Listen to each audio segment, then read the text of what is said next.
welcome back. This will be the final arc of Stormblood, which is 4.5. Anyways, let's continue, shall we?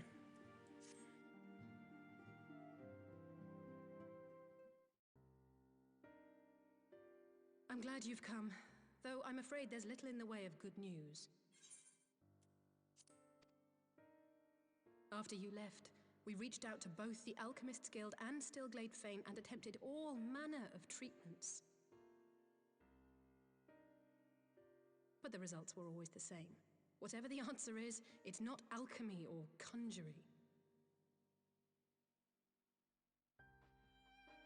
Why did it have to be Y'shtola and Urianger and not me? Out of all of us, they are the ones who could feasibly have solved this puzzle. And Elfino's still missing. God, it's all going wrong. Where do we even start? A grave situation indeed. Might I be of some assistance?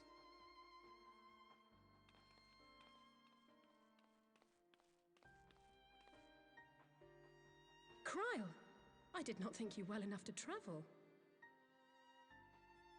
When word reached me of the plight of our friends, I could not well stay away.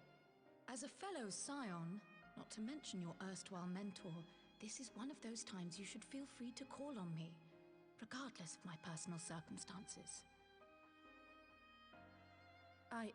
Yes, I should have thought of that. Thank you for coming, Kryle. We would welcome your insight. And I should be happy to provide it. Now, what's this I hear about Alphino heading into Imperial territory? That boy always did have some funny ideas. Do you remember the speech he gave when he was accepted to the Studium?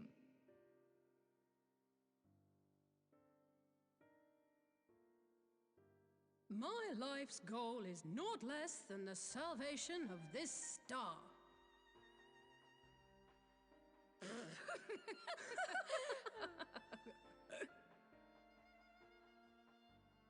That particular grand pronouncement has been a source of great embarrassment to him, as you know.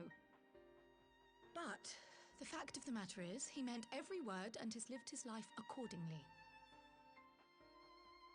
Yes, he remains altruistic to a fault, but I'm worried he was too fixated on his goals to see the dangers, as has happened before. You needn't be so concerned. Though his values remain the same, Alphino is not the blinkered boy he once was. Slowly but surely his eyes have been opened, thanks to a certain someone. A certain someone whom he'd be mortified to learn had heard about his little speech. Mum's the word, eh?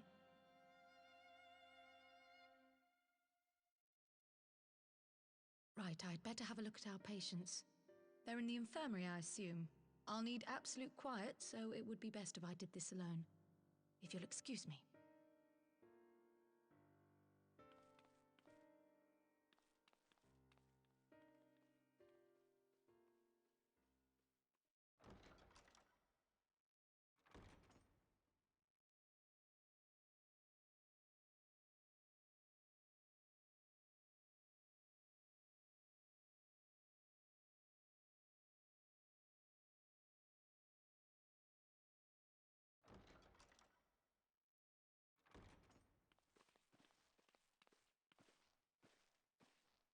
All three are in fine physical health. At a glance, I would say they were merely sound asleep. Except for the fact that I couldn't sense the slightest trace of them in their bodies. It's as if their souls have taken leave of their physical forms. Ah, yes. The Elder Seedseer made a similar observation. I've read the report. When you heard this mysterious voice, you described feeling as if you were somewhere else, yes? If we assume the ether which comprises your essence is being drawn to some other place,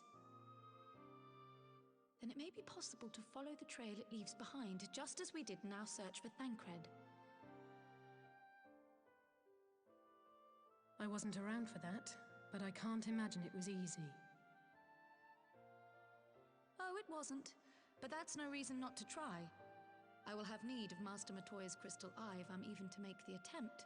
So I suggest we pay her a visit.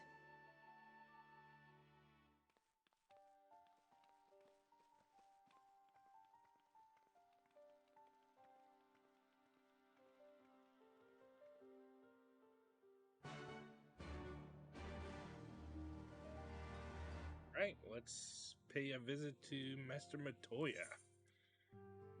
Do, do, do, do, do, do, do, do. How's everyone doing? I'm doing great.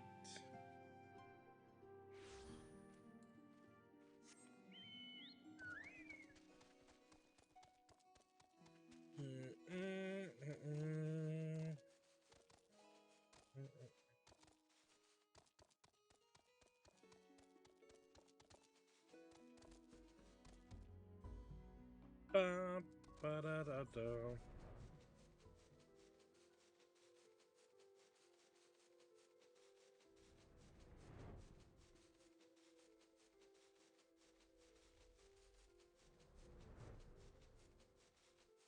I don't know why. I just had a huge itch to play 14. The continue the story of 14.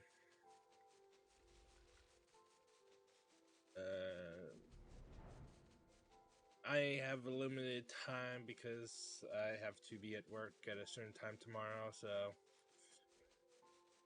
I was like, should I? Should not? And I looked at my episodes, and I'm almost close to being all caught up on YouTube. So I'm just like, I need to make more episodes. So this will be probably the final batch before anything else, and I just continue uploading these until I'm all caught up. Anyways, let's talk to Quill.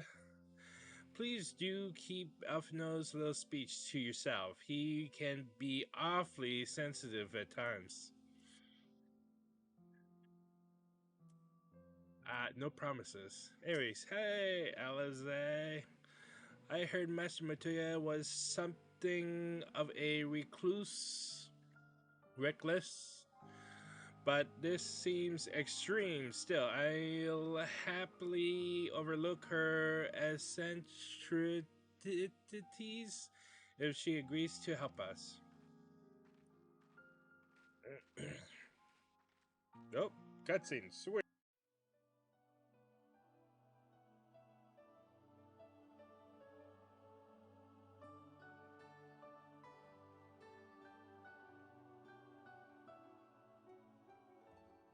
Come to disturb my peace again, have you? I hide myself away in a cave, and still you people insist on pestering me with your problems.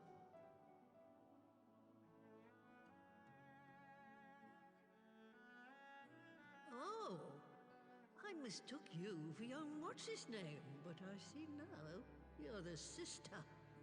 Weren't you supposed to be the lively one? I've seen happier faces at a rain-sodden burial. Well, I'm sorry to dash your expectations, but the situation isn't exactly conducive to gaiety. Ha! That's more like it. Stoller used to spit and hiss like a wildcat too. Better for a young thing like you to be filled with fire and leave the doom and gloom to your elders.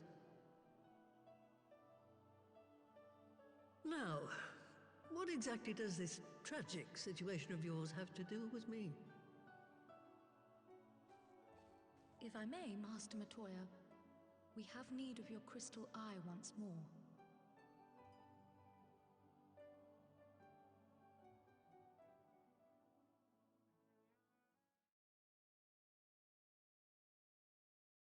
And Stoller is one of the afflicted, is she? Very well. She may be an ungrateful stray, but she's my ungrateful stray, and I'll not see her buried before I am.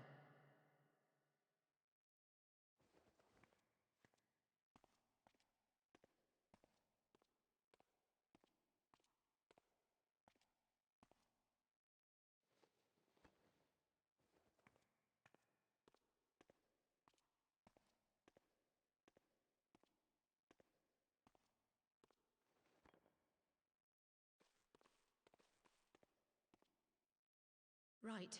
Let us see what we can see. I'll begin from where our friends first fell, and cast my senses out from there.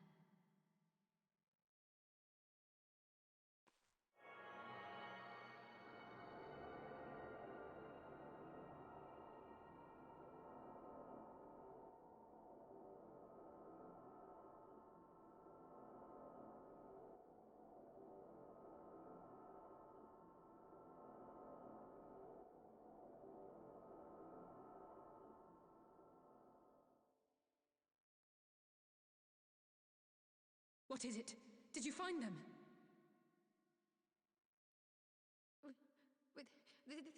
This doesn't make sense. How is it even possible?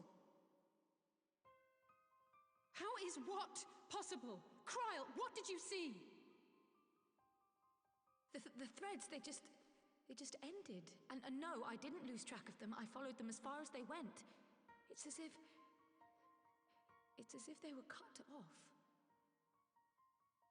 Could their ether have dissipated if it had? Oh gods!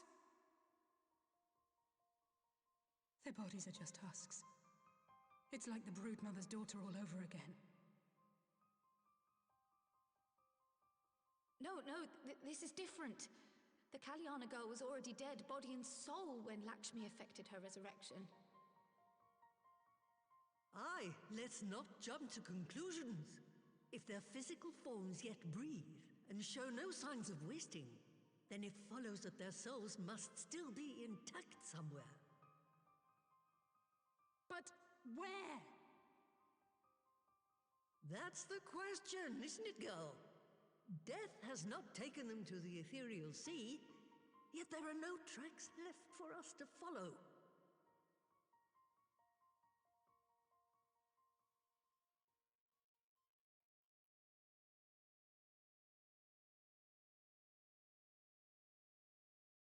We're no closer to an answer than when we started. But knowing their souls are still out there is progress of a sort. We just have to keep looking. Pray, excuse me a moment. Yes? I remember, but... What, to Alamigo? We're on our way. That was Lise. Apparently, a group of Populares have defected to Alamigo, and Maxima, the envoy Alphino left with, is one of them. I'm sorry. I realize we've barely begun here, but... Go, child, go! You've made up your mind, and life's too short for dithering.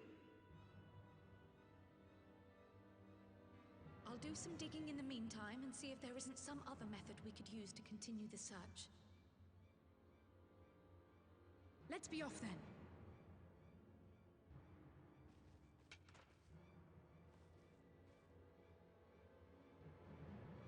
Oh, not again. The enchantment barely seems to take these days. I chalk it up to old age, but I rather doubt it's that simple.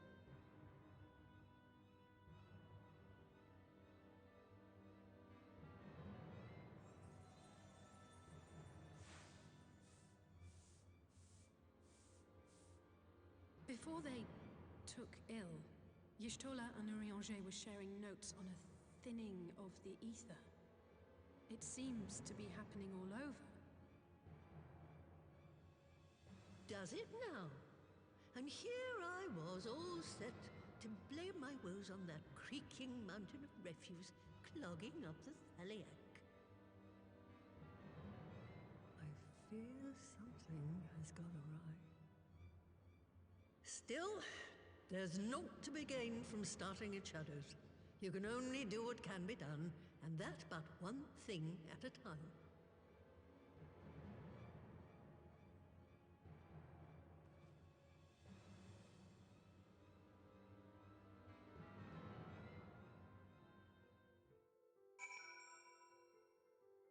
All right.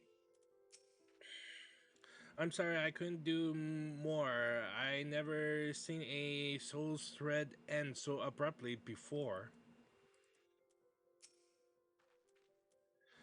So that was the woman who tamed Yustola. I had the distinct feeling of being grabbed by the scruff of the neck and having the nonsense shaken out of me. When Alphino is back, I'd like to visit again and ask her what tales she has of grandfather. Ba-da-ba-ba. I almost can't bear to hear what Maxima has to tell us. But it can't be bad news, can it? Lise would have said, unless, there's no point speculating. Lise said she's notified the guards of our coming, so we should head straight to the palace gate in Alamigan Quarter. I'll be praying for good news. Learn what you can about Alphino's plight, and leave the search for our friends' lost souls to me.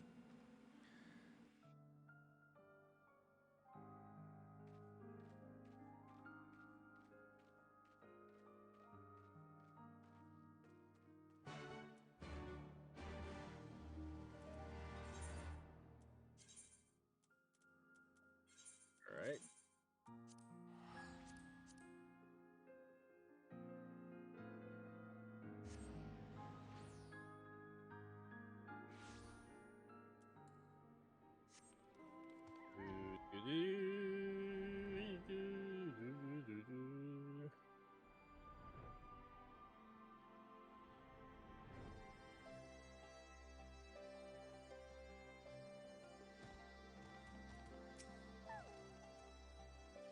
Alphino will be all right.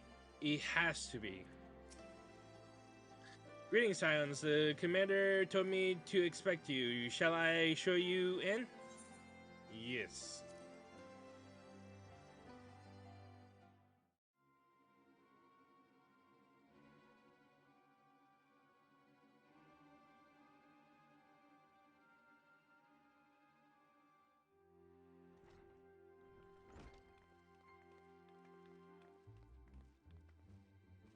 I'm sorry to drag you halfway across the realm, but when Maxima mentioned Alphino, I thought you'd want to hear the news in person.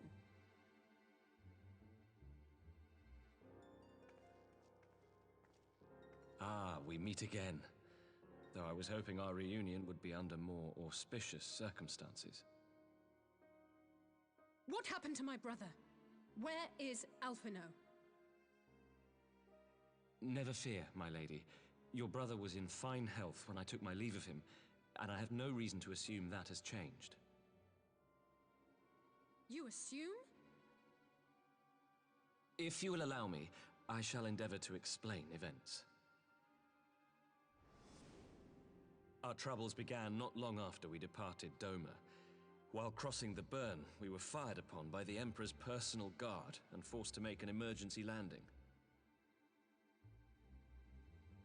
As we stumbled from the wreckage, our attackers fell upon us again, and we would have perished there and then were it not for the intercession of a third party, a band of mercenaries whose leader claimed to pursue a vendetta against the Ascians. This Shadow Hunter, as he styled himself, then escorted us out of the wastes to relative safety. Upon arriving back in civilization, I gathered my Populares colleagues and prepared to flee the Empire. Master Alphino, however, declined the invitation to join us, preferring to continue his investigation into the Ascian threat.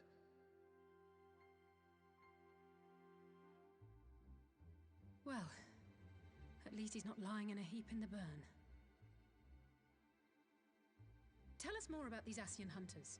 Who are they? And is Alphino still with them? He is. As to who they are, I'm afraid I have nothing to tell you. Beyond the fact that they root out and destroy Ascians, they were unwilling to divulge anything which might serve to identify them. They would not even reveal their next destination. But Master Alphino asked to accompany them all the same. Since parting company with your brother, we've been engaged in a game of cat and mouse with the Emperor's guard. We made our way through province after province, finding the army busy restoring order wherever we went, until we finally arrived here in Alamigo. I cannot thank Commander Aldin enough for giving us such an unexpectedly warm welcome. I'm not inclined to turn away refugees, no matter which land they call home. And if they can tell me how things lie in Garlemald, all the better. On that subject, there is much I would tell you. During the course of our journey, we heard tales that an entire rebel army had been slaughtered in the space of a single night. It would seem my former comrades grew tired of putting down uprisings in the conventional manner, and chose instead to bring a formidable new weapon to bear. Details were sparse, but the rumor alone was enough to dampen the flames of rebellion. I have also heard reports that several companies have withdrawn from their designated provinces and begun marching westward.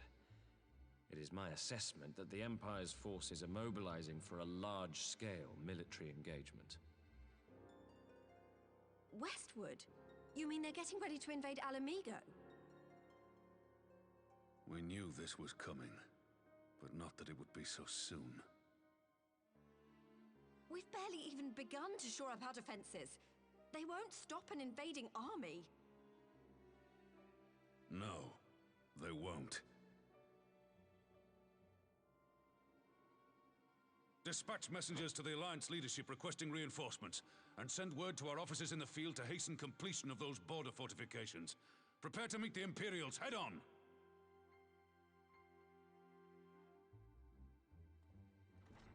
No matter how quickly we act, we still want for time. When the enemy comes into view, our best recourse will be to open negotiations with their commander, and see that the ensuing proceedings take as long as possible. Would you and Alize head to Doma and let Lord Hien know about this? I'm sure he'll want to hear about Alphino too. Consider it done. We'll send word when...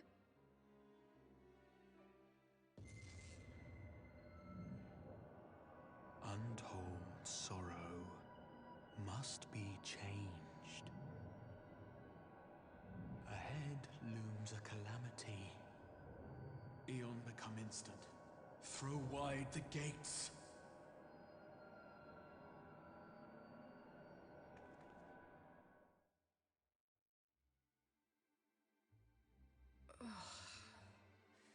You heard it too. Well, at least we're both still standing. Oh, thank the gods. I thought we'd lost you for a moment there.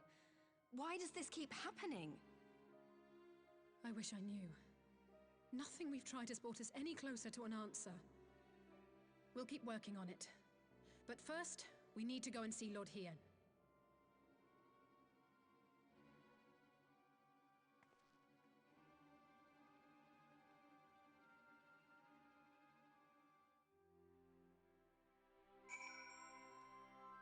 Alright.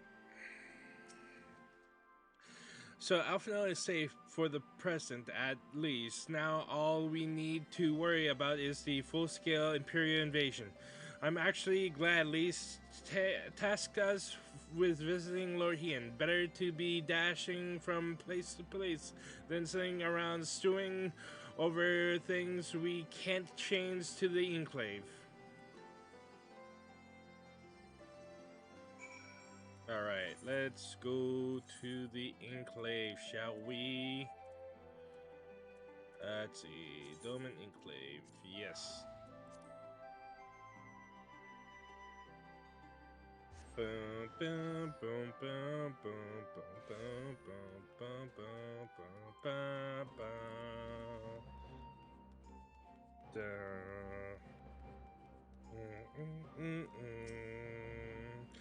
I see you had the tidings for Lord Hien. May I show you in? Yes.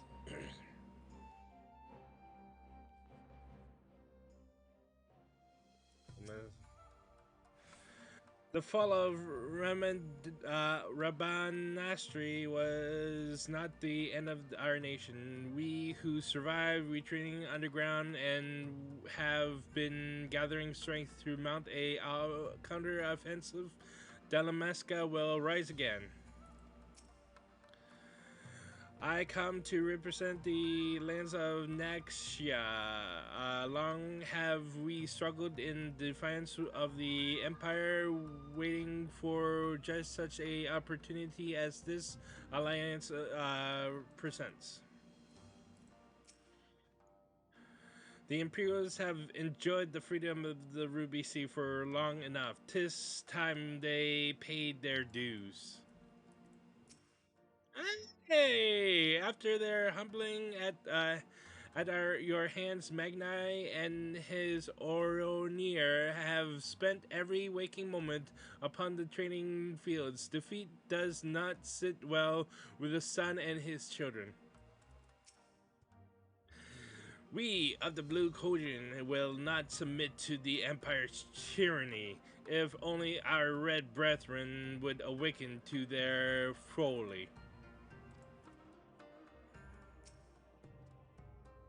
Alone, Doma could accomplish little against the Empire, but in the concert with the allies who have gathered here today, we might do much. Akira, you have arrived in time to witness the beginnings of our new alliance. Our proposal struck a chord with many of our neighbors, I am pleased to say.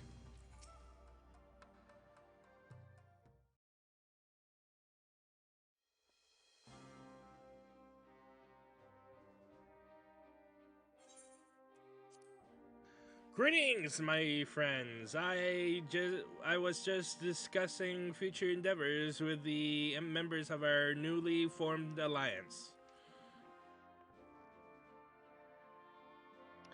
The Cogent and the Confederacy you already know, and it was your own strength of arms that won the cooperation of the steppe tribes.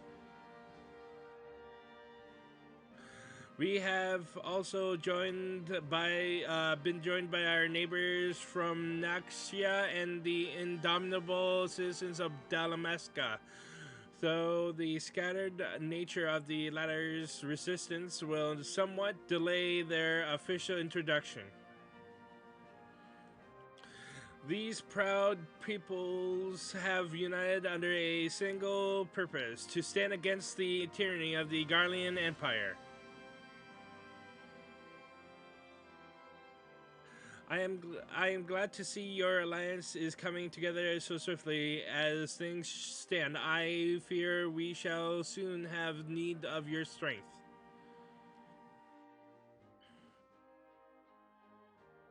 By the gods! I thank you for bringing me news of Alphino. His fate is never far from my thoughts, and not only because he is our emissary. As for this sudden deployment of Imperial forces, I agree that Alamigo would be wise to shore up its borders with all haste. Every report we received from our shinobi indicates a massing of troops in the western provinces. It seems all but certain that the Empire is poised to bring its fist down upon Erosia. And I would help deflect that blow. But I cannot risk sending reinforcements just yet. We must remain vulnerable to airborne assault until our wall in the burn is in place. That all-important Allegan energy barrier. The energy barrier. Yes, I thought it. To call it something more auspicious, a name drawn for the four lords of legend, perhaps Shiryu's Argus, or some such. Well, just a thought. The Ironworks engineers report that they have finished calibrating the generators and are ready to proceed to the testing stage. Have you time to attend the first test? You've seen the field when which protected Azizla firsthand, and I would be interested to hear how you think ours compares.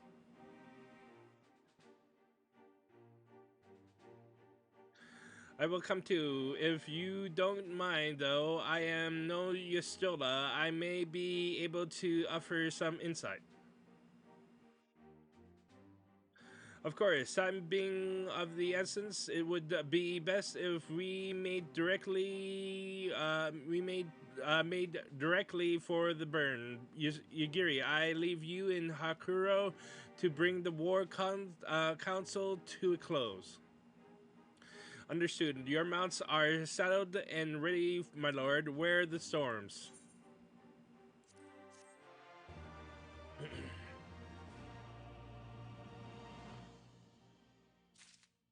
I'm so fucking excited. You obviously have some idea of what to expect, having seen the barrier at Azizla, but having not had that pleasure myself, I'm exceedingly curious to see a wall capable of keeping out one of those massive Imperial airships. Oops. If we can block the Guardian airships, the speed with which they deploy their forces will be greatly diminished. As I suspected, Suino Sato failed to answer the call. Not that I blame the Ruby Princess, enlightened as she is reputed to be. It would be no easy task persuading her people to relinquish their long-held isolation.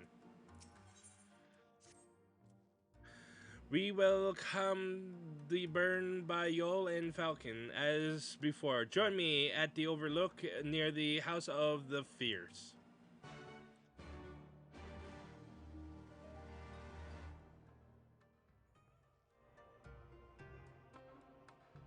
All right, where is it? House of the Fierce. Oh wait.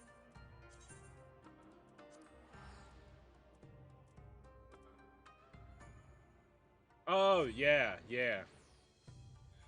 All right. Let's do this. Oopsies. Straight up ahead. There we go. There we go.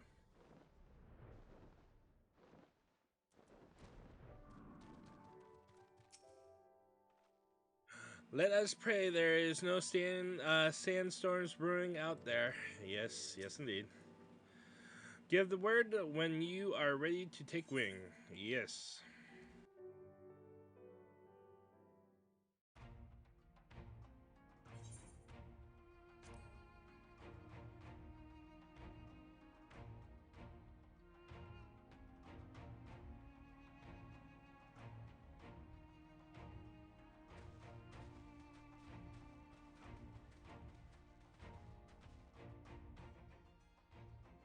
It seems the engineers have matters well in hand. Should the barrier work as we intend, Doma will be free to reinforce her allies in Alamigo without fear of weakening her own borders. Honored friends, the time has come to put your hard work to the test. Start the generator.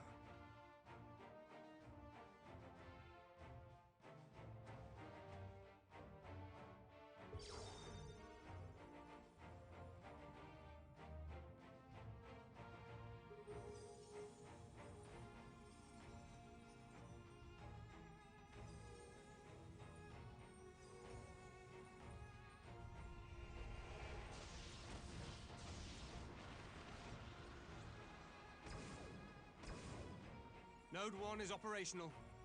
Nodes 2 to 8 are reporting similar energy levels. The barrier is forming.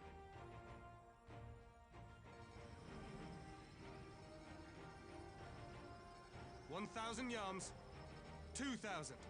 3,000. Expansion remains smooth. No fluctuations detected.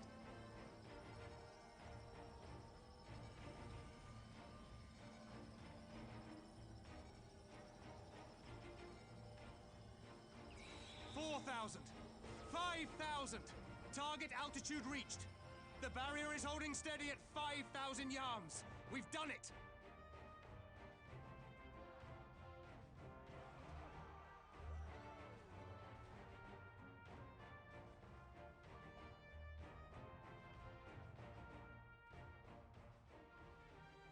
Is that an Imperial airship? Of all the rotten timing. But this is a gift, Mistress Alize. They can test our new wool for us.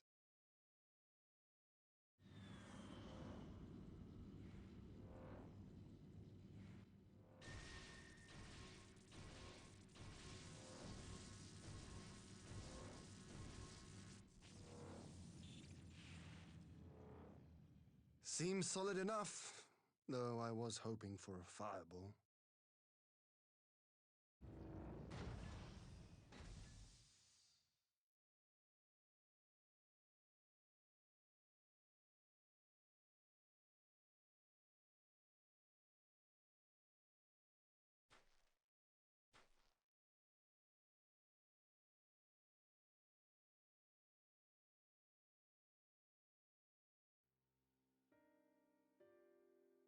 By the gods, it's Alphino.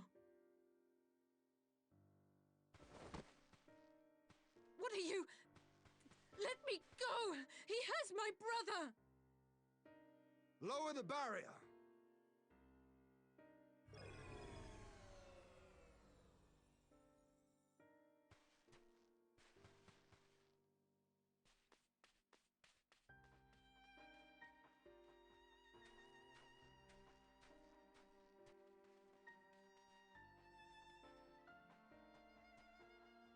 Be at ease, girl. The lad is not dead, merely locked in slumber. No, not him too.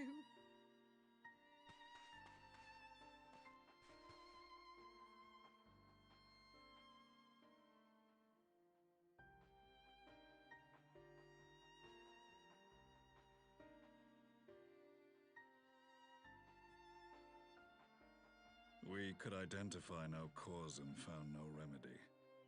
Thus I sought to return him to Doma, and into the arms of Lord Hien himself, it would seem. It is a day for fated reunions. Would you not agree, adventurer? Or should I address you as the Warrior of Light?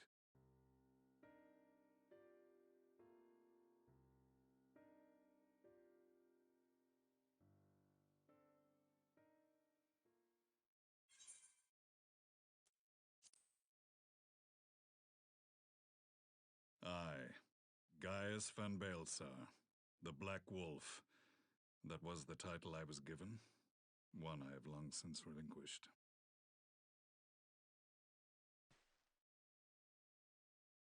Stand down.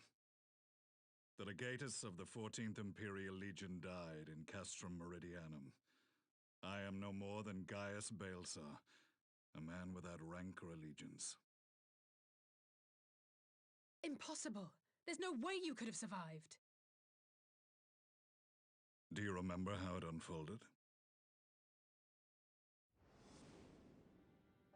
How I was deceived by La Habrea? How I was convinced that reviving the Ultima weapon would allow me to bring peace to Eorzea? The Ascian used me, as he used so many others, all to further the restoration of his wretched god. Yet even with the might of Alec at my command, you bested me. And as the Praetorium went up in flames, I was content to burn along with it. For a moment at least. A moment of folly. To surrender my life thus would have been to betray all who died for my cause. It was for them that I dragged myself free of the rubble, and swore vengeance on the Ascians.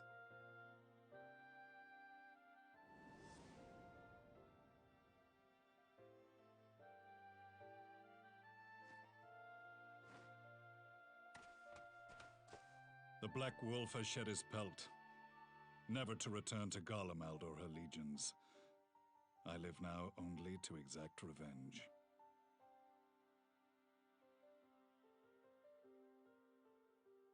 My principal quarry was to be La Habrea, whom I gather you have since ushered onto oblivion.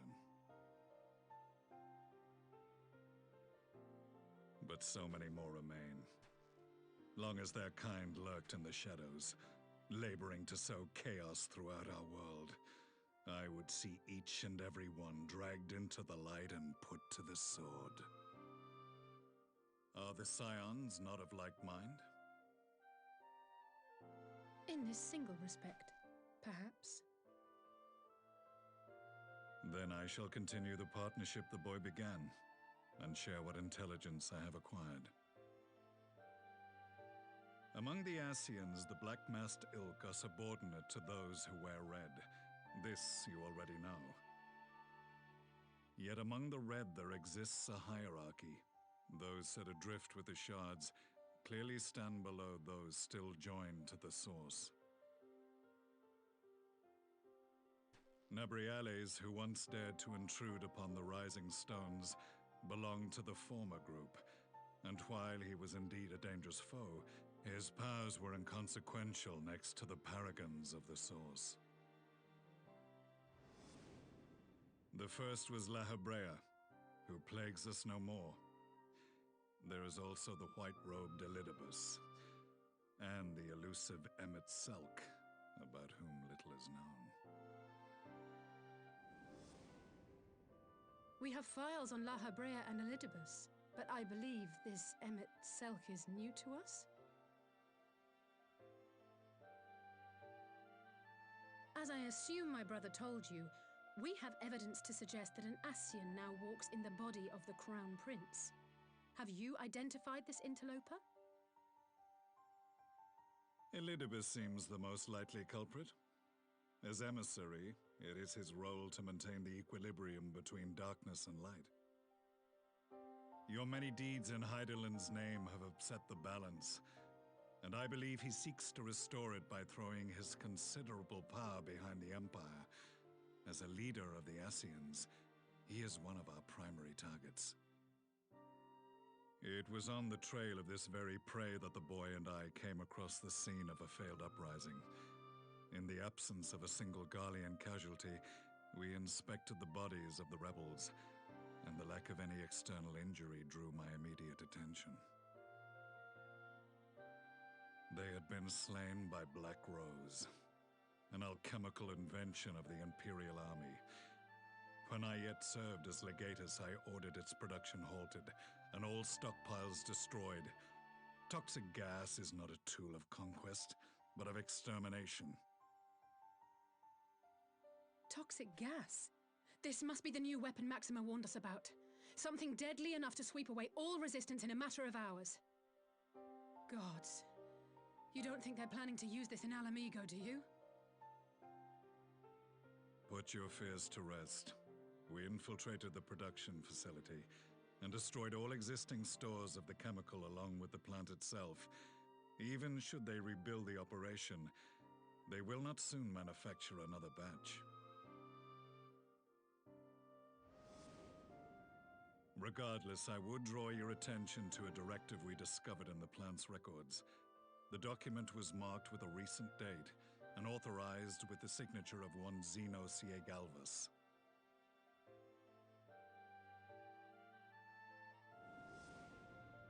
A dead man signing the death warrant for thousands. 'Tis bad comedy.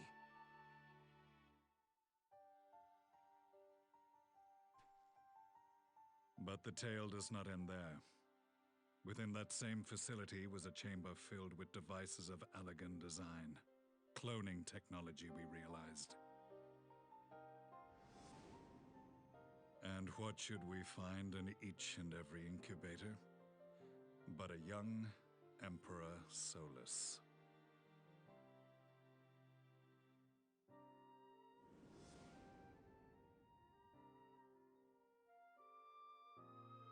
All of which prompts the question, were the Ascians responsible for these abominations?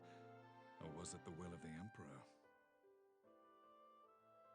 I must know which hand guides the Empire. Though I have given up my rank, I am yet a son of Garlemald, and I will fight for the future of my homeland.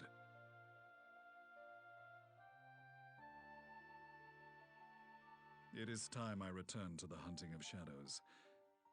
We should focus on our common foe. To reopen old quarrels now would serve no purpose. You saved my brother's life, so I'm willing to let sleeping dogs lie. But in truth, it's not my decision to make.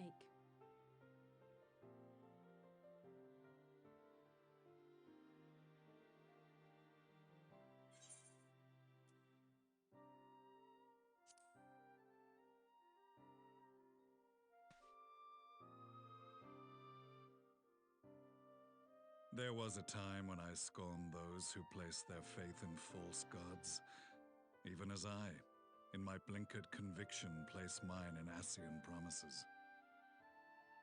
Unlike yours, my strength of will and my restraint was found wanting. We shall meet again, warrior of light.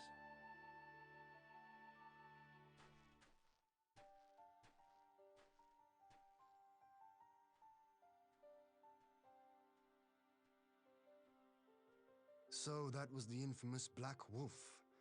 An unexpected ally, to say the least.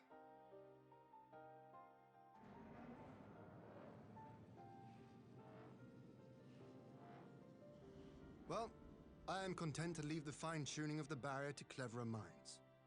Let us bid our friends from the Ironworks farewell, and see what can be done for Alphino back in Dorma.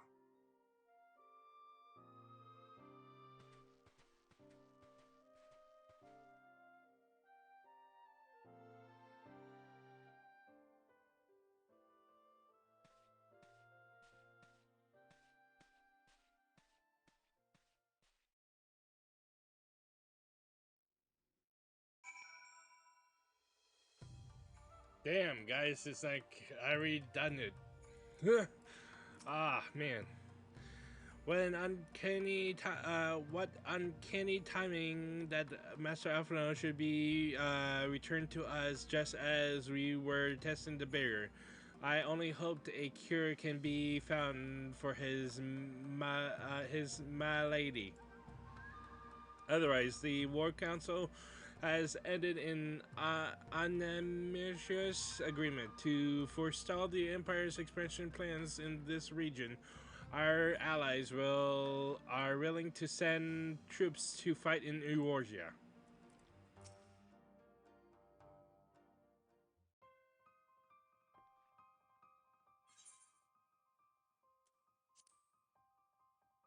Alphino is safely escorted in a private chamber. My finest healer is examining him as we speak.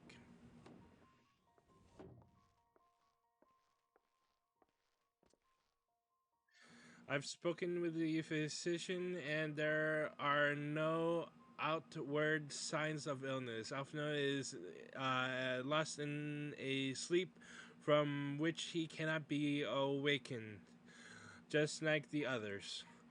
It seems that that even the lands of the Empire were not far enough away to escape the cursed voice.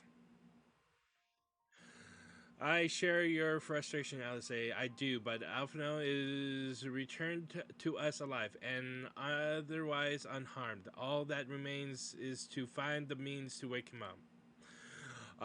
Until then, you can but fulfill your duties as a scion, yours and your brothers both. You're right, of course. There are arrangements to be made, and little time to make them. To business then, my lord. Now that we know Shiryu's wall works as intended, can we expect reinforcements for Alamigo? You most certainly can. As promised, we will send troops to bolster our allies in Eorzea without delay. Pray be aware, however, that they will not arrive without delay, save for some few who bolster teleportation magics. The bulk of our forces must be transported by sea, a lengthy voyage for which the smaller vessels favored by the Confederacy are ill-equipped. Accordingly, I mean to enlist the assistance of the East Eldernard Trading Company in finding suitable ships. As for navigating the distances in question, we are in happy position of being able to call upon those who plotted the course of my people's exodus in Eorzea. Beyond the procurement of ships, I think it unlikely that our East Alderned friends will consent to any involvement in military operations. But I am certain they will afford Alphino a berth aboard one of their vessels. I shall have a Trugian accompany him every elm of the way to the Rising Stones. You have my thanks, Lord Hien.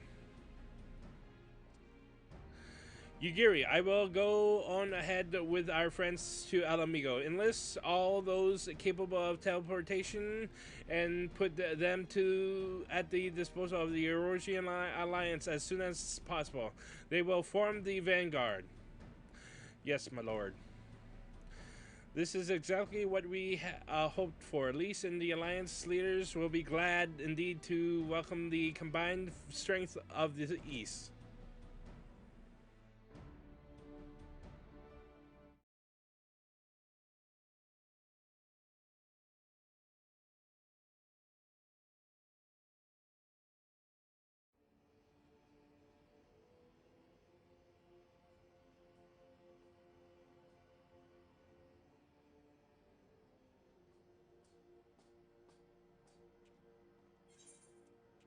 Our supplies of Black Rose have been ruined, but the new plant is already under construction. We should have the first batch ready in time for the offensive, Your Radiance. See that you do.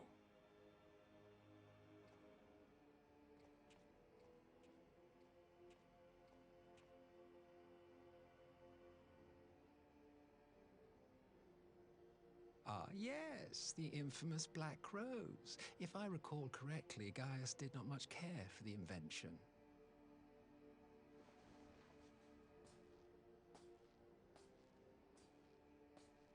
A ruthless and indiscriminate weapon indeed, this airborne poison. It seems you are capable of making decisions worthy of your bloodline. With no gift for sorcery, we Garleans must look to Magitech to even the odds. If it spares the needless deaths of our soldiers and serves the cause of this empire, there is no method I would not employ. How very noble of you. Truly, though, I must commend you for embracing your role as Emperor. You play the part of the determined ruler well. Sometimes even I catch myself believing.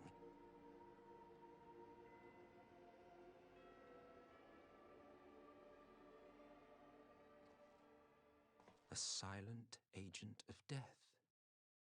Now that I think on it, Black Rose may well possess the perfect aspect. Slowly but surely, the deluge of light has worked upon the ether here in the source, and the gas should be most susceptible to its influence. Well, I shall leave you to your own devices. Go forth and bloody the land with your grand and glorious war.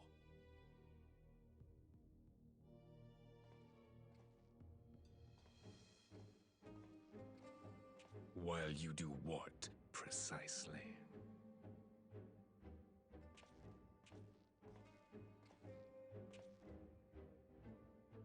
Need you ask?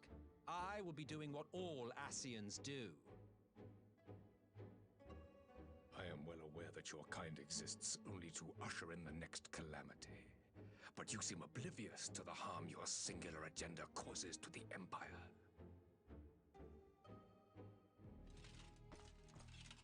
You cannot have forgotten the events which followed your mortal demise.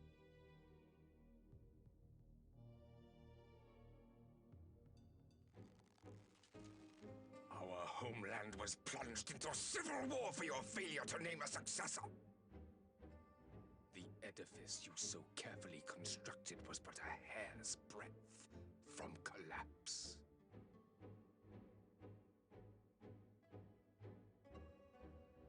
Are you truly so naive? You thought me oblivious to the consequences of a departure so painstakingly timed? It was by design? Well, of course it was. Though I will admit the resulting panic exceeded even my wildest expectations. But how can you be surprised? Throwing the world into disarray was the very purpose for which this nation was, as you say, so carefully constructed.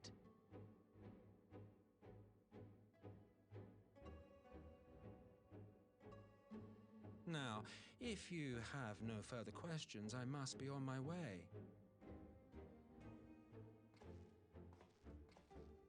Since we may not meet again in this lifetime, it would be remiss of me not to offer a word or two of gratitude.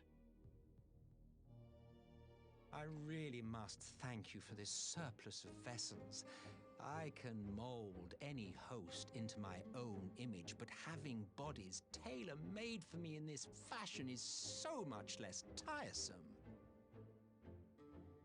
You dabbled in Allagan cloning techniques, yes? It certainly is a compelling, not to mention entertaining, field of research.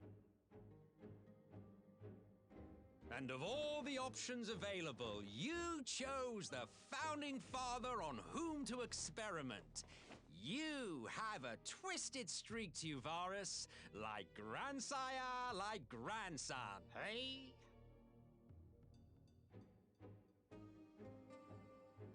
If events play out as planned, this will become something of a family enterprise. You will be the capstone of this world, I the anchor and shard, and together we will give the lie to this star's fraudulent existence.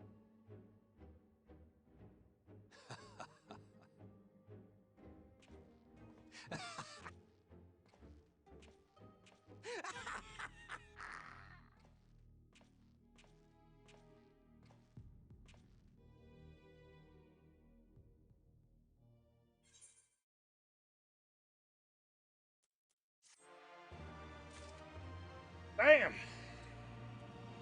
I like this villain already. Go on ahead, Akira. I will be joining you in Alamigo with our advance party as soon as I can. Alright.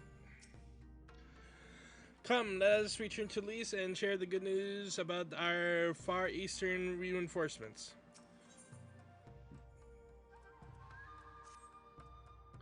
We must leave now to convey with Roshian leaders, and it may be some time before I return to Doma. Kuro, I leave you in command. My lord, my lord, my lord. I shall assemble an advance party with all haste and join you in Alamigo forthwith. I just received word from Lys. The Alliance has established a base camp near Alamigo's northeastern border. Once we've arrived in the locks, we're to report to the Resistance officer station in Porta Praetoria, who will point us to the right direction. Let us not keep them waiting.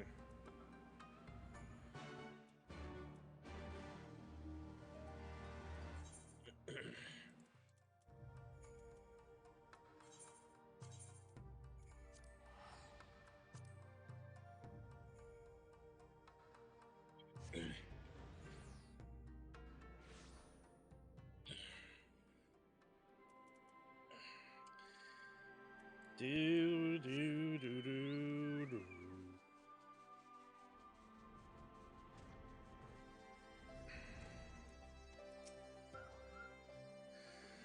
Here, I think we've found the guide least mentioned. Here we are again, ready to fight the same foe, yet I would not be anywhere else. This conflict concerns us all. Come what may, we cannot allow the Empire to regain its grip on Alamigo. Ah, you must be the Scion party I was told to look out for. If you'll follow me, I'll take you directly to the Alliance headquarters.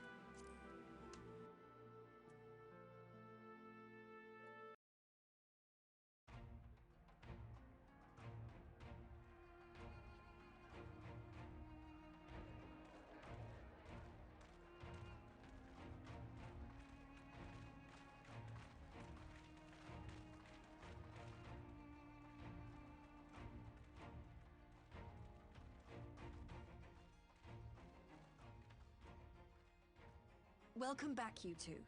Greetings, Lord Hien. Glad you could join us. Glad to be here. I would have come sooner, were our own defense is not in question, but I am pleased to report that our soldiers are assembling for deployment to Alamigo as we speak. We're grateful for your support.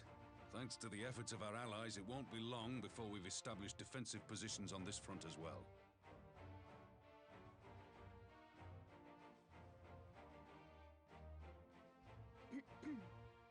We have some good news too. Alphino has come back to us. As for the bad news,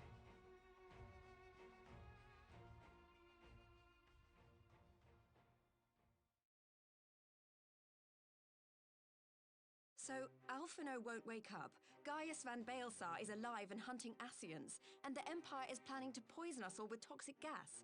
Does that sound about right?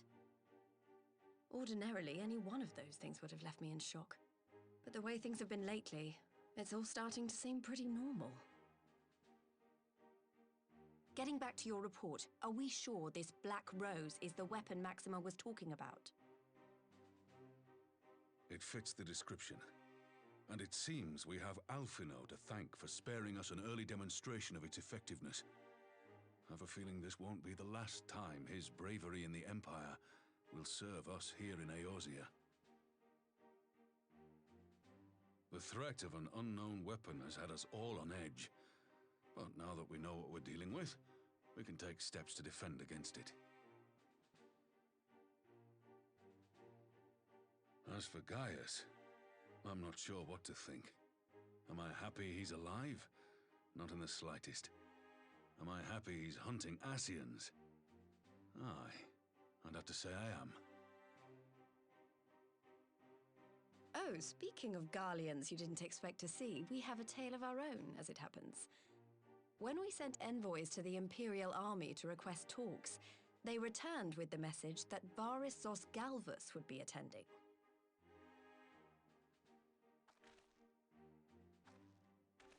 The Emperor himself. Well, Varys did sanction the Popularis peace mission. But knowing that an Ascian walks in his son's skin, I do not see how we can trust him or anyone from that nest of vipers. The Alliance would proceed with negotiations regardless, if only to give ourselves more time to prepare. We do, however, require your cooperation. Right. Yes. So, as a condition for the talks to go forward, the Empire has requested that a member of the Scions be present. There'll be a representative from each Alliance nation, of course, but I'm afraid we have to ask that you come along too.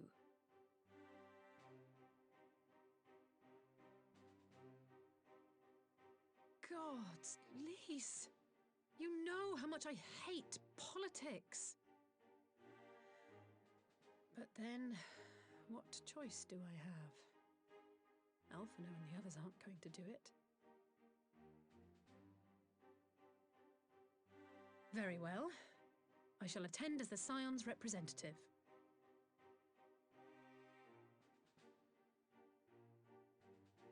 in case you're wondering why I didn't ask you, the Empire also requested the presence of Eorzea's champion.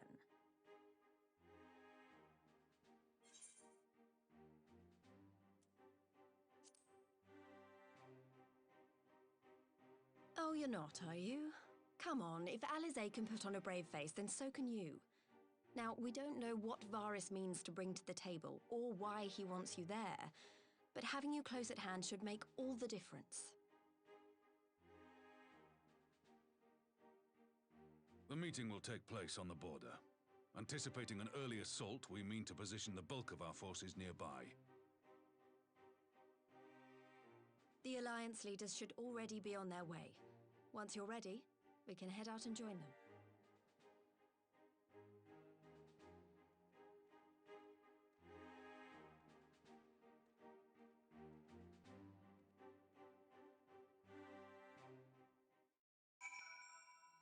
All right. If Shalian could not negotiate peace with the Empire, I rather doubt war can be avoided here. But every moment we steal for our preparations will count in the final reckoning. Is Emperor Varys in the thrall to the Asians? There is the question. Only we know.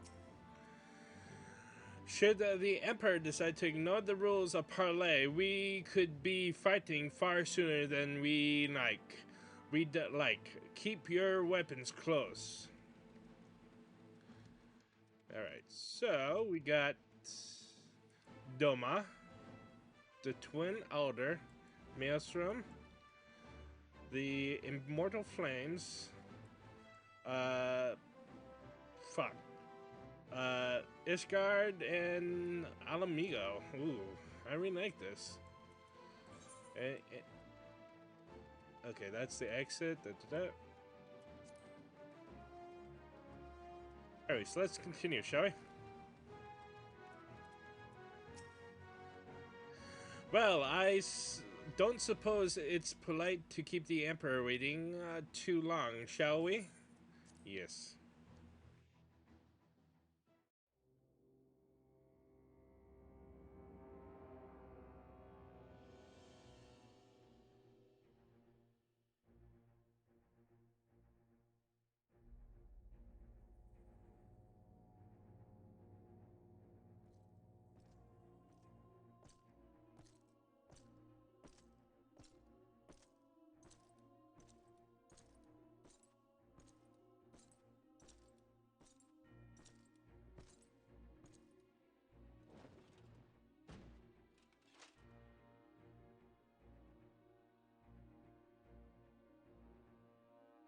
Esteemed representatives of the Eorzean Alliance, on behalf of the Garlean Empire, I thank you for inviting me here today.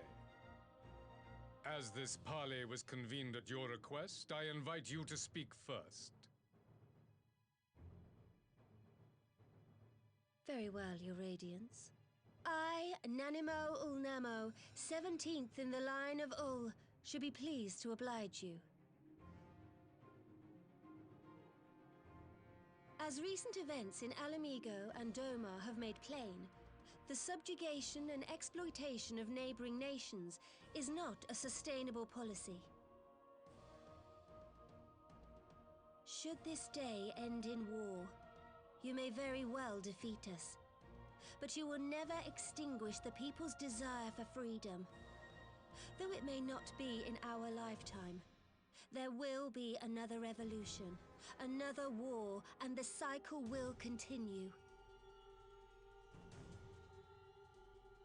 Doma has entered into a concord with the nations of Eorzea, a partnership wherein we recognize one another as equals. Garlemald could be afforded similar treatment. You need only set aside your ambitions and join us in paving a path towards peace.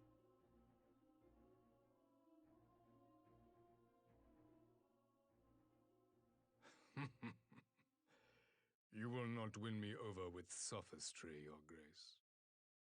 As you know only too well, this alliance lacks the strength to keep the peace within its own borders.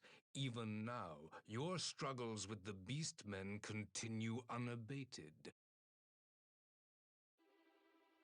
Divided, you sow this fertile soil with the seeds of your differences and reap naught but discord and chaos for your trouble.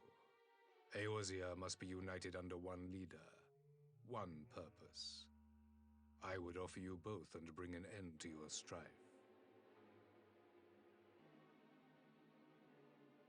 With all due respect, Your Radiance, the only thing that you offered the people of Alamigo was fear and hopelessness.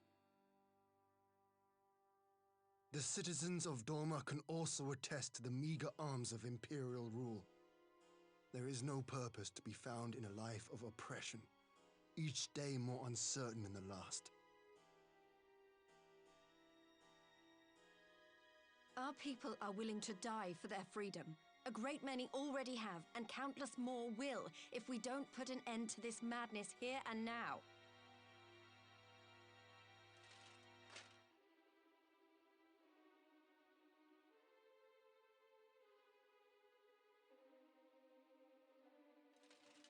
We brought order and stability to your lives. This madness and bloodshed is of your own making. You broke the peace, not Garlemald. Peace. Order. You kill our peoples, despoil our lands, take everything that is ours. And what? You expect us to lick the boot that grinds our faces into the dirt?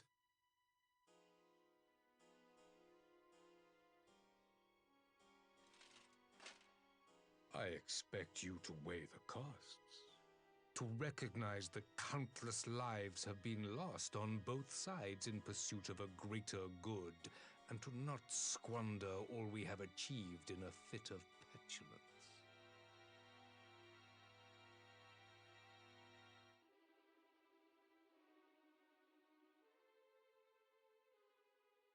Your Radiance. I fear I can personally attest to the dangers of pursuing one's vision with such righteous fervor. For 1,000 years, the Holy See of Ishgard waged war with dragons.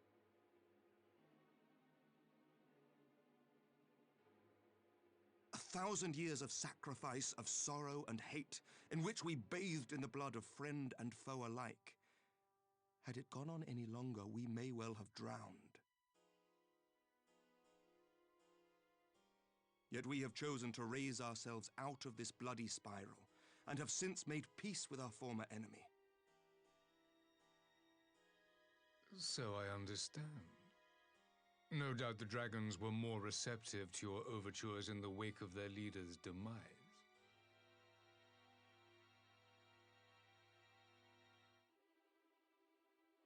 You speak of peace, yet use war to achieve it. Your father would not have bothered to obscure his intent with honeyed words. He understood that strength is all that matters in the end.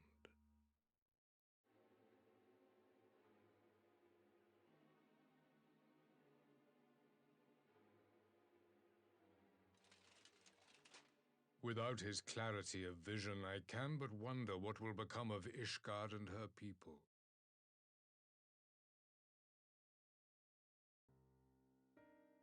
There was a time when Garlemald too lacked a leader of conviction. Weak and unable to wield magic, we were at the mercy of the strong from whom we sought refuge in the bitter cold of the north.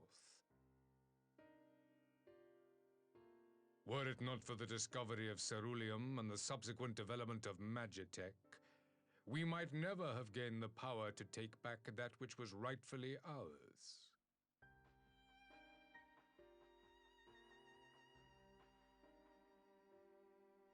You speak as if your people were the first to have been driven from their homes. Limsa Lominsa was built by wayward souls in search of a place to call their own. On the shores of Vilbrand we found it, and from those humble beginnings did we grow and flourish. And all without robbing our neighbors of their liberty.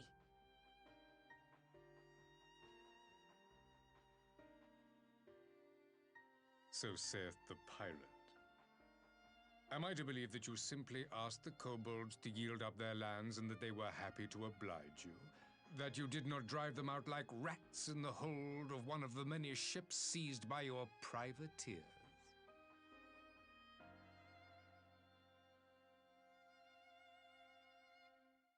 I will concede that after centuries of exile, reclamation may be mistaken for invasion.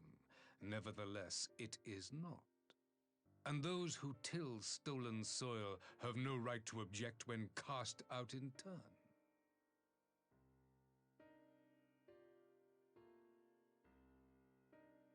Your uncompromising nature rivals that of the Ixal. They too lament circumstances which they themselves perpetuate. Were they but to embrace peace, we would welcome them with open arms. Indeed, some few have done just that, and now receive of the 12's Wood's bounty.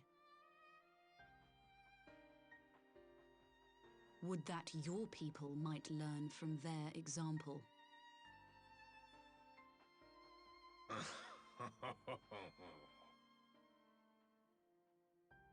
You dare compare us to the Birdmen?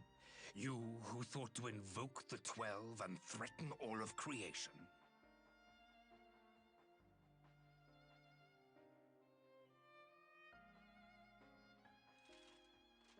I came here in the hope of finding some speck of common ground, but I see now these discussions will accomplish nothing. Despite what you people may believe, I am not wont to choose the sword over the olive branch. 'Tis but a pity men are loath to accept one without first being shown the other.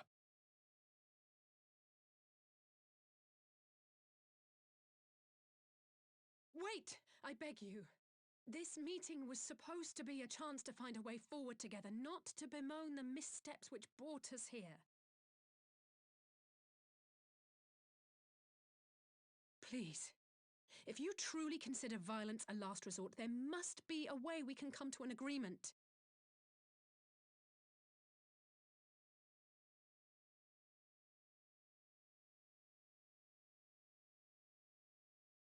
As Mistress Alize says, we did not come here to bicker over the past, but to discuss how we might strive towards a brighter future.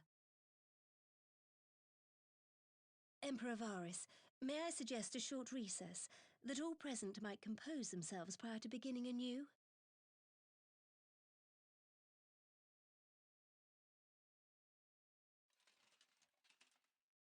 Very well. I pray this intermission will suffice to move these talks in a more constructive direction.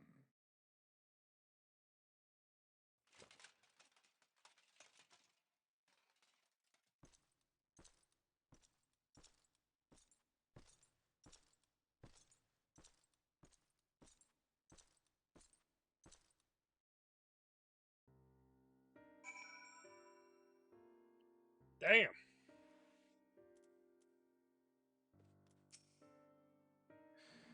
Whatever rebuttal I had in mind was lost when Varys mentioned my father. The man is certainly skilled at keeping his opponents off balance. For a moment, I feared our talks would descend into violence there, and then Alice speaks of her dislike for politics, but her honest plea may very well have prevented an early battle.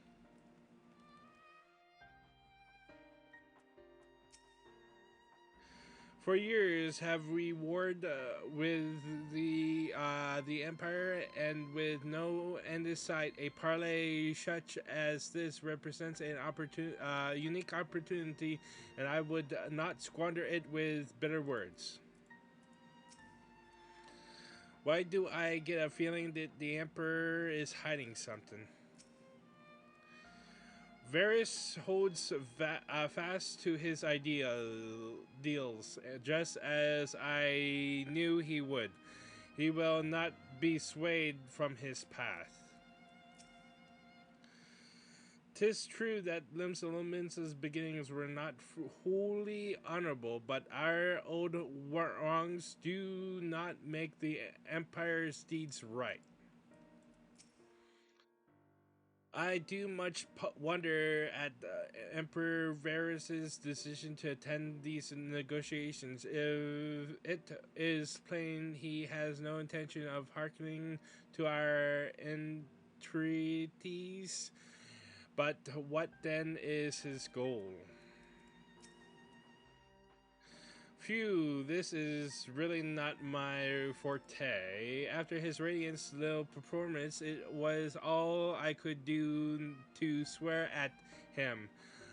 I couldn't, it was all I could do not to swear at him. I honestly don't know how I ended up playing the mediator.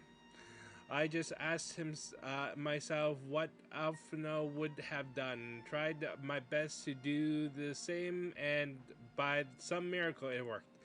But there really is no common ground to be found with that man. Nor do I think he looked for any. So the question becomes, what did he come here to do? Because you may be certain it wasn't to make peace.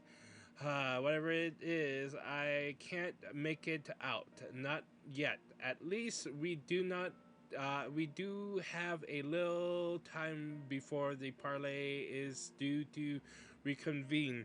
Though, so why not try consulting our illustrious leaders? Mayhap they have some insight to share. Oh, I already talked to like most of everyone. Okay, I already talked to that. I will say one thing for this Varus. He is well versed in Erosion history. His interest in our affairs is that of a beast in its prey. The conqueror would know his enemies. All should know their enemies, yet there is much and more we do not know of the Empire. I'm sure Varys would be happy to tell us more. Then it's up to us to change that, here and now.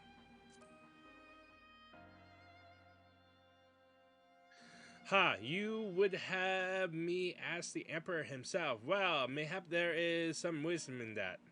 If we can skirt the storm of his displeasure, we may yet come to our answers, even if it comes mean sailing close to the wind.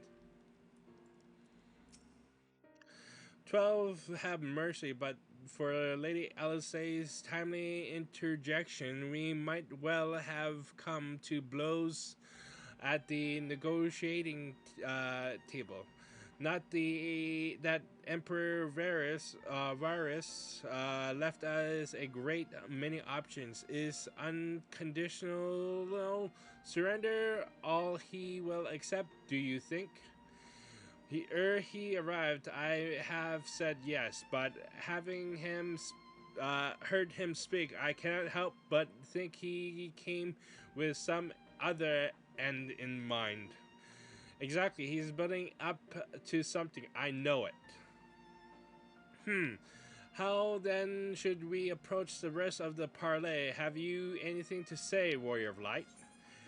Invite Varys to explain himself. Say nothing of the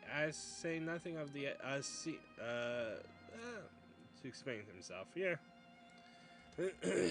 You believe he is more apt to reveal the truth if we put him at his ease?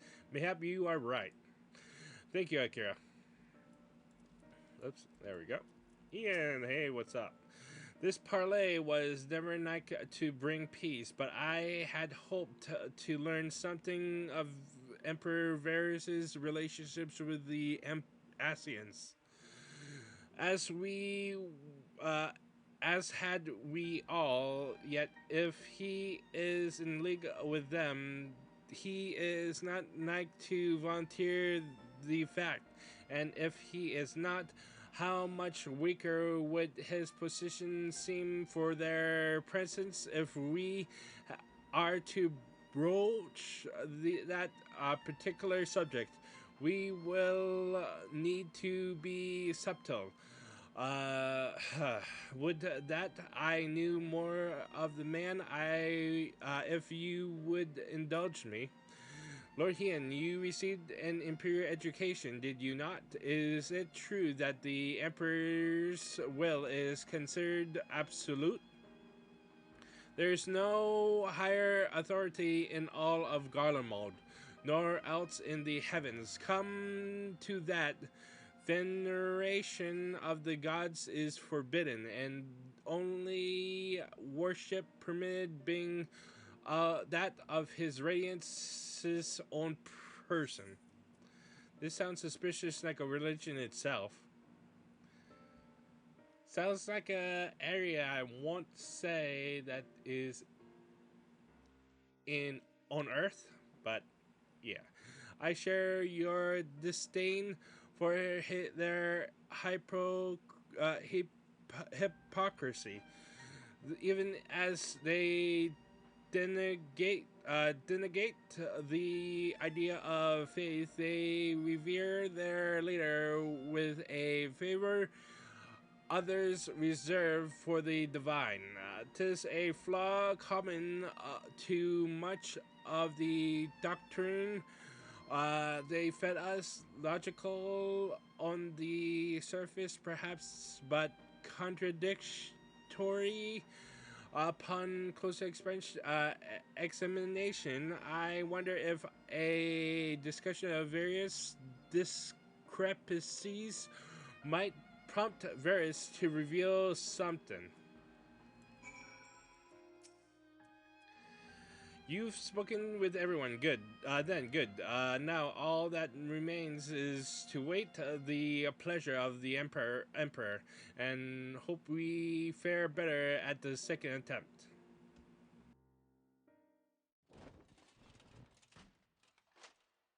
Now then, who would have the floor? Before we resume, I wish to offer you an apology. After you graciously accepted our invitation to discuss an armistice, we have done naught but rebuke you at every opportunity. I believe I speak for all of us when I say we are deeply sorry for our discourtesy.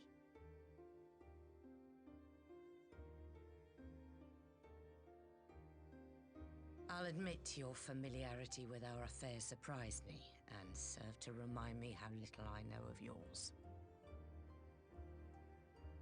I think all here can understand the desire to reclaim one's homeland. But why expand further? That is my question. If I may, the answer can be found in the Imperial doctrine they took great pains to impart to my people. Recognizing the threat icons posed the world, Solus Zos Galvus decreed that they were to be eradicated. To this end, he began a campaign to unite all lands under the Garlean banner. Or so we were taught. Yet the Emperor only reached the burn, the Baron said to have been laid waste by icons, after conquering all the lands that lay between. What is more, I am quite certain the practice of summoning was not nearly so widespread in the days before the Empire's founding. When you put it like that, it all starts to sound like an excuse, doesn't it? But to distract from what?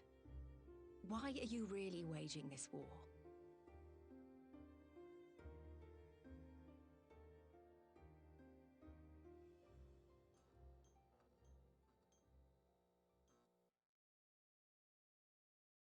Finally, you ask the right question.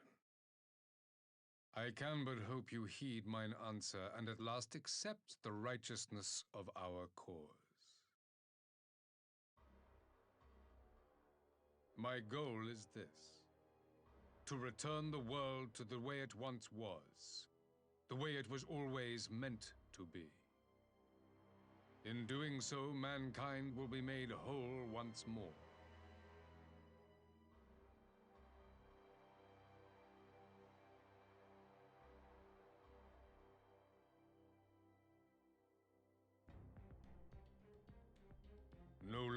we suffer from the dissension born of our differences. There will be but one race, a perfect race, as we were when time began. What in Rolga's name are you talking about? I am talking about the origins of the star, of the source and its 13 reflections. At the instant of the great sundering, 'twas not only the world that was shattered, but mankind itself. Thus were we divided into myriad races, each with its own unique imperfections. That is why man looks upon his neighbor and feels fear and hatred, why he wages war, why he kills his brother. You all in your own way have proven as much today. The peace you seek is but a fleeting solution to a fundamental problem.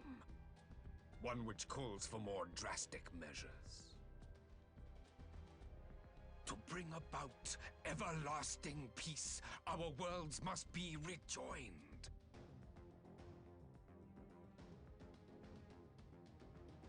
That is the goal the Empire would see realized. The glorious future unto which we shall one day shepherd mankind.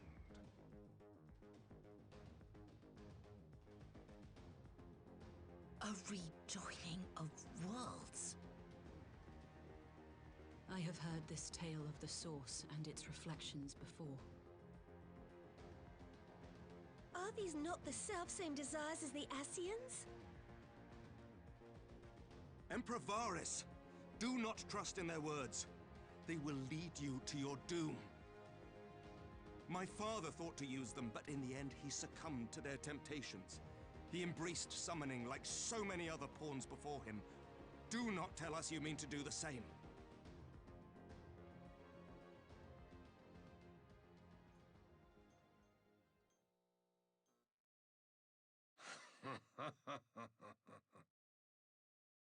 To be a pawn, free from the burden of choice, would be a blessing.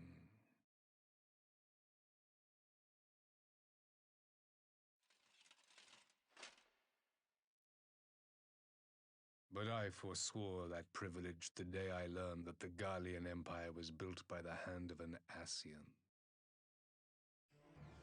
What?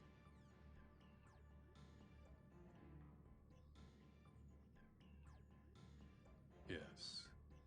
My grandsire, the former Emperor, is of their number.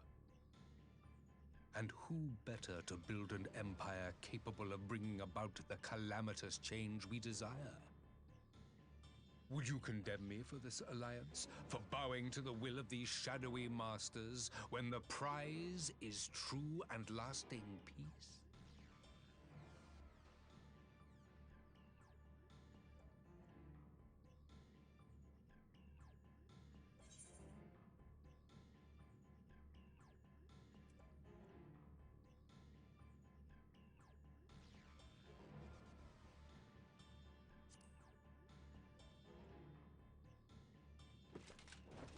I come not to conquer, but to liberate. To free man from the prison of divergence. Imagine a world united. One perfect race beneath a single standard. An army before whose might these servants of darkness and light would fly as leaves in a storm, never again to meddle in man's affairs. We would be the masters of our own fate. I bid you join me, not as subjects of Garlemald, but of a new nation. And together we shall win freedom for ourselves and generations yet unborn. You want to trigger another half-dozen calamities? You can't be serious!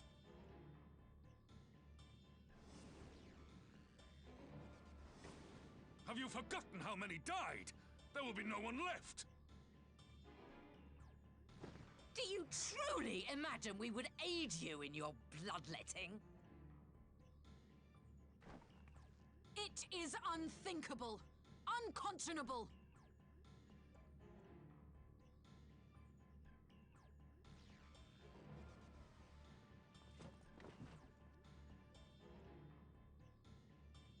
And what is the alternative? To be as cattle waiting for slaughter? I would have us work together, that we might take fate into our own hands!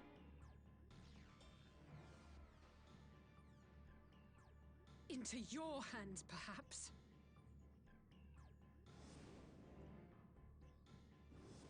But what of the other worlds, your radiance? With every calamity, you obliterate a star and every soul that dwells on it. To the Ascians, we are all but tiny, momentary specks within an indifferent universe. We cannot hope to oppose them until we have been made whole once more.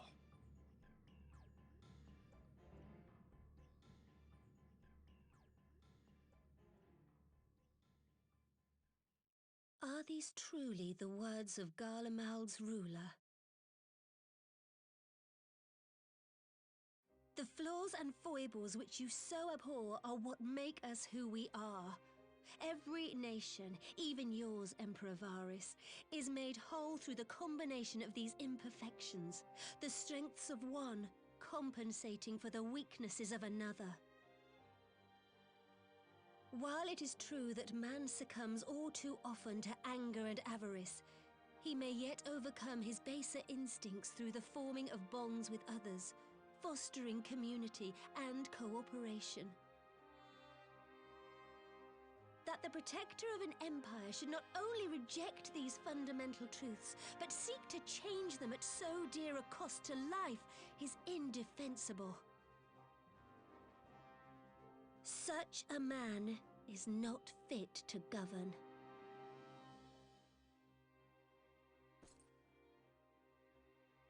And you, warrior of light, would you refuse me as well?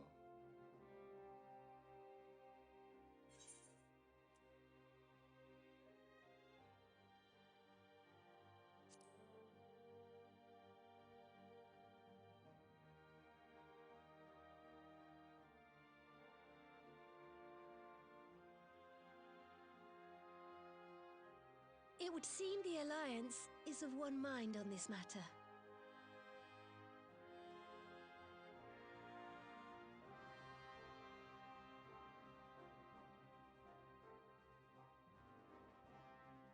You Eorzeans never cease to disappoint me. Though I suppose I have only myself to blame for expecting more from savages. This discussion is at an end. I bid you make ready for our next meeting. It will not be at the negotiating table.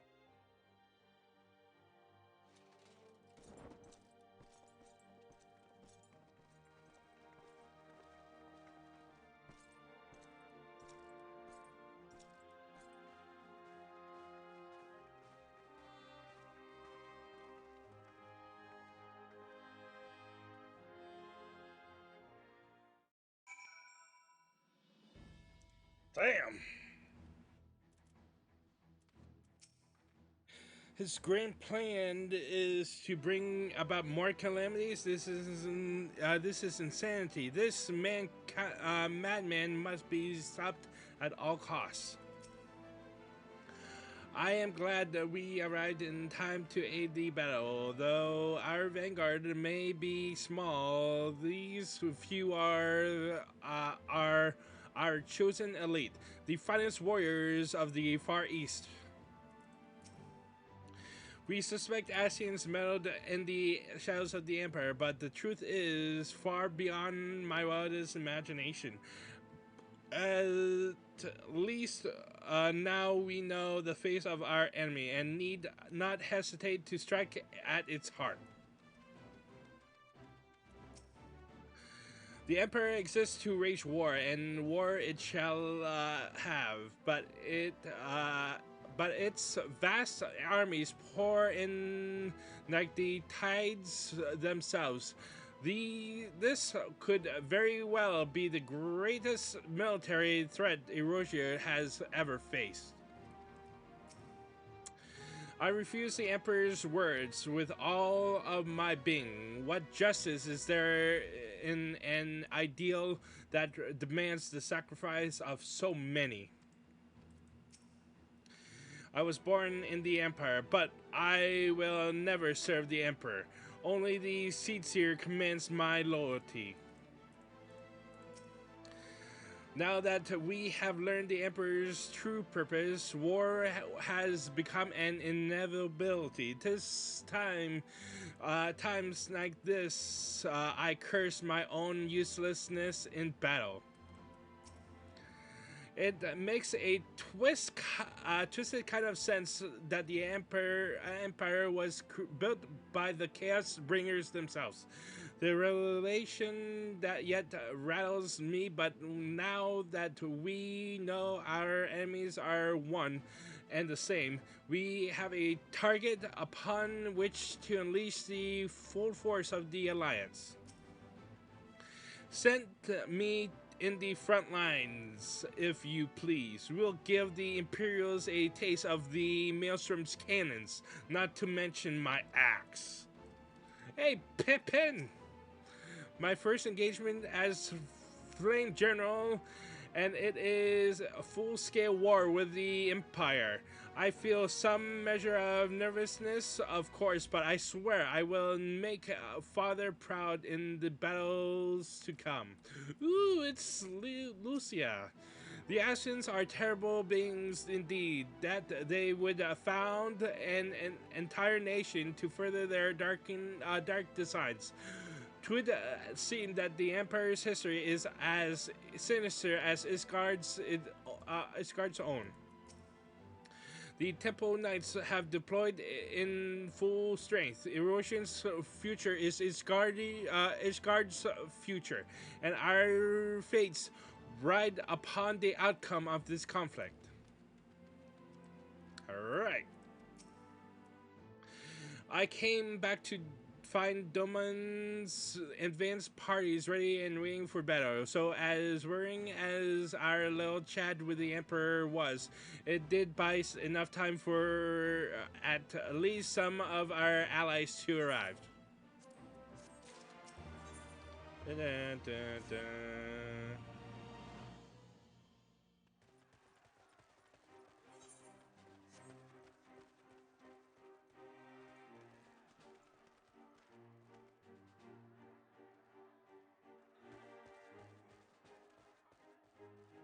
I'm not sure what I was expecting from our meeting with the Emperor, but it wasn't that. Still, at least we know now what he's really after. Aye, a future built on a mountain of bodies. I too want the Ascians dead, but not at any cost. The last of the reinforcements from Dorma arrived not long ago. I pray it will be enough. Given the Emperor's stated goal, this is a battle we can ill afford to lose.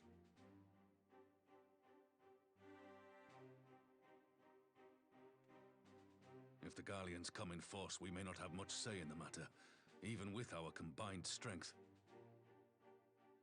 We knew from the first that the odds would be against us.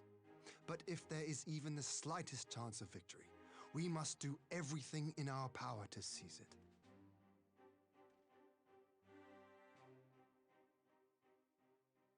We must seize it, full stop. Here!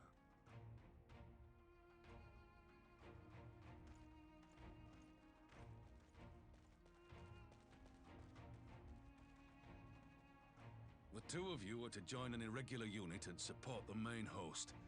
I won't bother asking if you're minded to fight. After coming this far, how could I not? And for once, there's no one around to countermand me. Not that they would. Not even my brother. But we all know who'll really make the difference. Ready to frighten some Garleans?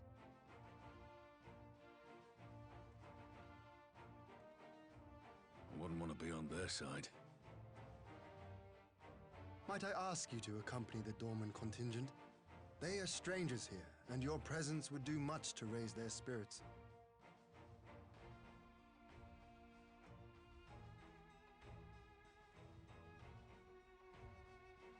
We would be honored. When our people stride out with you in their midst, I dare say the Eorzeans will feel an ilm taller themselves. High spirits have a way of spreading.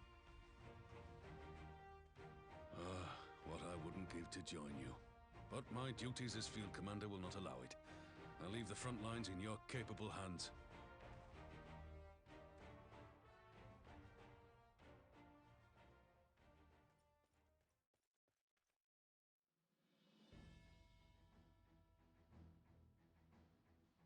Comrades, ready your arms. The hour of battle has come.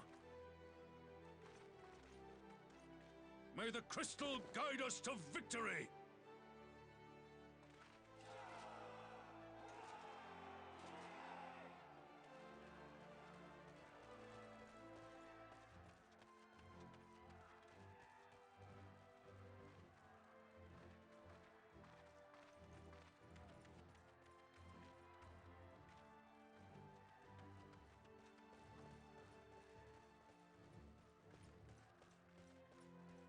Since the others couldn't be here, we'll have to fight twice as hard.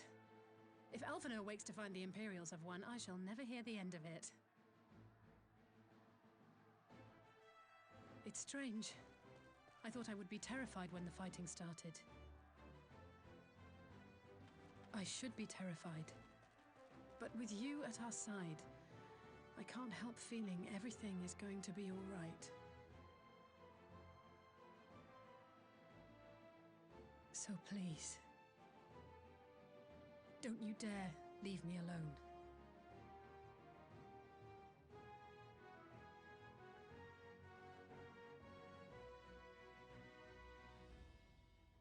No matter what happens, we have to survive together.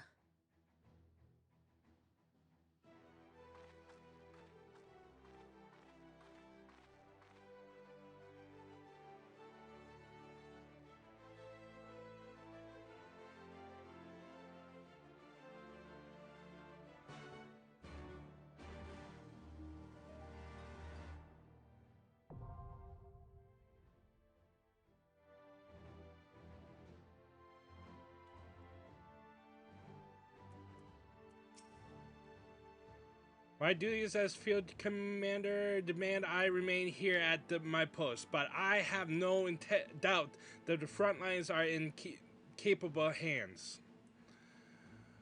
Oh boy. Thanks for joining me in this episode, and we shall continue in the next episode. Till then, fare thee well.